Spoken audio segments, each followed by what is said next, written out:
Hello നമസ്കാരം, ഏവർക്കും പുതിയൊരുടിയിലേക്ക്. Malayali from India എന്ന ചിത്രത്തിൻ്റെ ഏറ്റവും പ്രധാനപ്പെട്ട OTT അപ്ഡേഷനാണ് ഇന്നൊരു വീഡിയോ ഭാഗത്ത്. വീഡിയോയിൽ മുൻപ് വീഡിയോ ലൈക്ക് ചെയ്യുക, ചാനൽ സബ്സ്ക്രൈബ് ചെയ്യുക. ഈ വരുന്ന ജൂൺ ജൂലൈ മാസം OTT റിലീസ് ചെയ്ത ചിത്രങ്ങളുടെ വീഡിയോ നമ്മുടെ ചാനൽ ഭാഗം പരിശോധിച്ചാൽ നിങ്ങൾക്ക് കാണാൻ വേണ്ടി സാധിക്കും.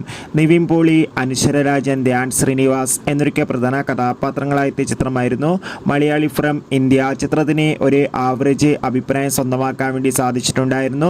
അതുകൊണ്ട് തന്നെ ഏവരുമേറെ ആകാംക്ഷയോടെയായിരുന്നു ചിത്രത്തിൻ്റെ OTT റിലീസിനായി കാത്തിരുന്നത്. മലയാളി ഫ്രം ഇന്ത്യ എന്ന ചിത്രത്തിൻ്റെ OTT അവകാശങ്ങളൊക്കെ സോണി ലീവ് എന്ന OTT പ്ലാറ്റ്ഫോമാണ് സ്വന്തമാക്കിയിട്ടുള്ളത്. ഏവരുമേറെ ആകാംക്ഷയോടെയാണ് OTT റിലീസിനായി കാത്തിരുന്നത്. ഇപ്പോൾ ഇതാ ചിത്രം സോണി ലീവ് എന്ന OTT പ്ലാറ്റ്ഫോമിലൂടെ OTT റിലീസ് ചെയ്തിരിക്കുകയാണ്. എത്ര പേരാണ് മലയാളി ഫ്രം ഇന്ത്യ എന്ന ചിത്രത്തിൻ്റെ OTT റിലീസിനായി കാത്തിരുന്നത്? തീർച്ചയായും കമൻറ്റ് ബോക്സിൽ രേഖപ്പെടുത്തുക. കൂടുതൽ സിനിമാ വാർത്തകൾക്കായി ചാനൽ ഇപ്പോൾ തന്നെ സബ്സ്ക്രൈബ് ചെയ്യൂ. ബൈ.